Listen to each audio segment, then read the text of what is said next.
What's happening, folks? Welcome back to Celtic Fans TV. It's time for more reaction to yesterday's 1-0 win over Dundee United. It felt like a big day in terms of the title race. There's a lot to go over. I'm going to give my own reaction to the game on this video. I'm going to go through some of your responses on Twitter as well. We've got some cool new graphics lined up for you too, so let's get started. Yes, yesterday felt like a massive day in terms of the title race. Let's look at yesterday's Scottish Premiership results. Ross County 3, Rangers 3 was the early kick-off, and that gave us a massive opportunity going into that game against Dundee United. We managed to get a late 1-0 victory. Hearts had a 2-0 win over Motherwell in the other game that isn't shown on screen right now. Livingston won 3-2 at Easter Road. Anyway, let's get to the game at Celtic Park yesterday. I wasn't there, I wasn't available to do the content. As I said in the last video, I've had COVID this week. I'm getting better, I'll be back for Wednesday, but Callum stood in, he done a great job. If you haven't seen any of yesterday's full-time reactions, I will link them up in this video for you to go and check out if you haven't done so already. I must say, watching games on the telly in isolation is not easy. I feel like I get a lot more stressed out watching the games on the TV, and that was the case yesterday. I think overall the performance from us wasn't spectacular. We were a bit laboured. We did have plenty of chances in the game though, and we could have won it comfortably, probably should have won it more comfortably as well, but listen, the main thing was to win it, because after Rangers slipping up earlier in the day, we had to make it count. If we're ever going to go on and mount a proper challenge for this title, we had to win yesterday. It's the first time we've had a real opportunity to get the gap down to as low as 2 points, and we had to take advantage of it. We did that. Leela Bada came up with the goods in the 90th minute. What a finish it was. I think a theme all day was that we were just lacking that bit of composure, that bit of quality in the final third. But it was Jota's cross, and Jota again when he come on yesterday was absolutely terrific. We've just got to sign him up, and the scenes of him jumping into the crowd, I'm sure it'll be iconic regardless of how this season goes on to finish. But Abada's touch with his left foot, it seemed like the stadium just fell silent for a split second before he smashed it in, and then it was total bedlam. And I've got to say, I mentioned in the starting 11 prediction I was absolutely livid to be missing the game, but even more so now, because you just don't get that same feeling with a last minute winner on the telly as if you were in the stadium yesterday. So I'm absolutely gutted I missed that. The scenes were absolutely incredible.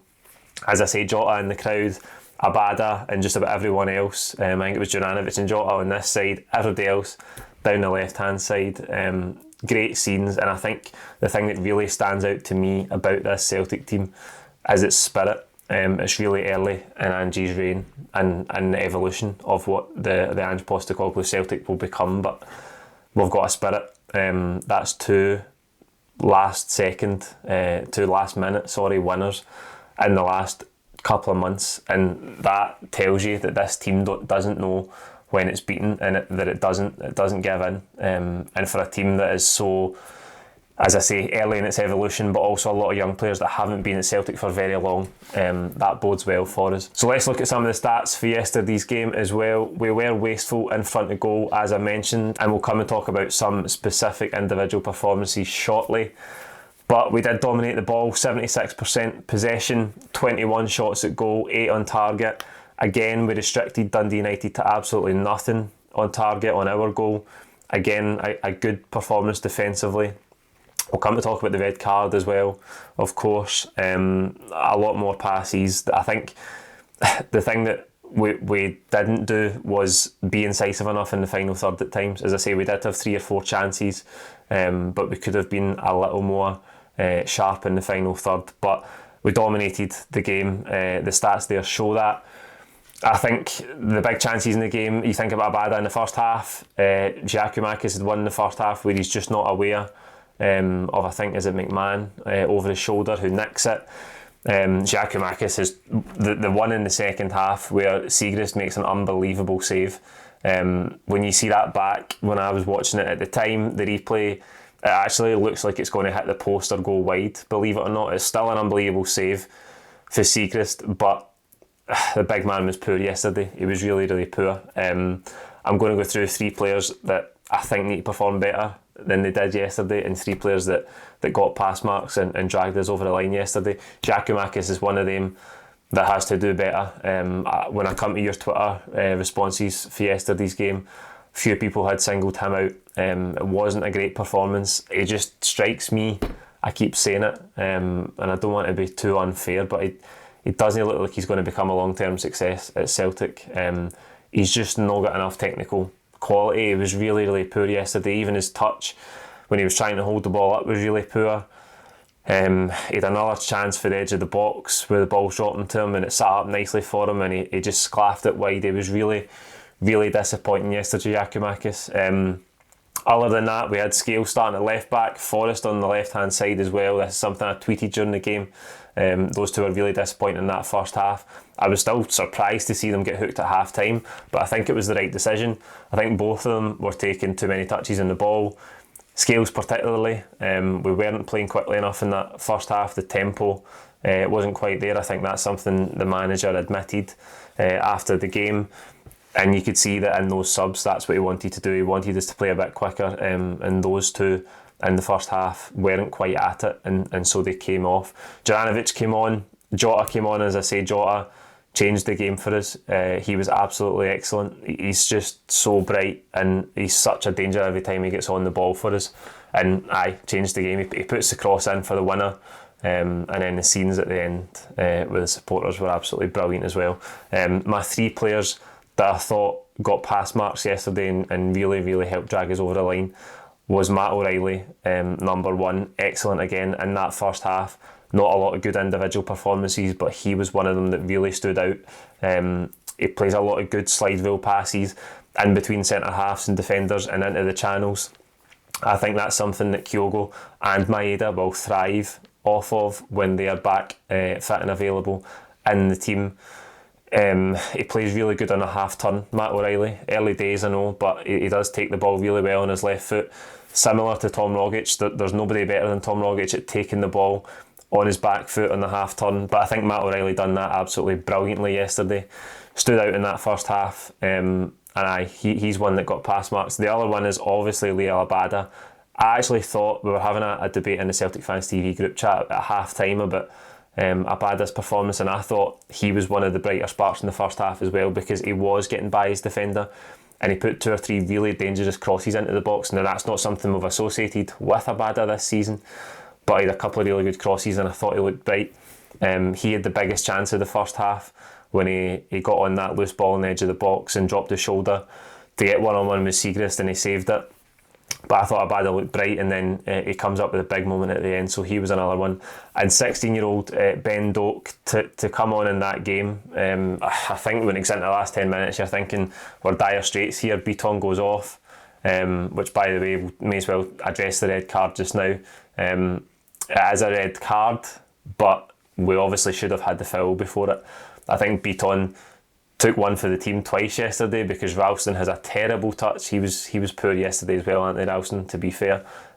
He takes a terrible touch on the edge of the box, and then Beaton has to commit a foul to stop a Dundee United counter-attack. And then the situation with Taylor on the edge of the box, where he's surrounded by 3 Dundee United players, and he gets fouled. There's no 2 ways about it. He gets fouled, and then Beaton has to drag the guy down as a sending off. But in those last 10 minutes, we're at dire straits with personnel. Young Ben Doak has come on, and I thought he took the ball at every opportunity. He was fearless, and I think for a 16-year-old to come on into a game of those stakes, 0-0, down to 10 men, must win, I think he done absolutely brilliantly. So he's one that gets pass marks for me. And the other 2 that have to improve, no surprise, I've got Scales and Forrest along with Giakoumakis. As I say, in that first half they were really, really poor. I don't think James Forrest is looking anything like the James Forrest that we've seen at top form before.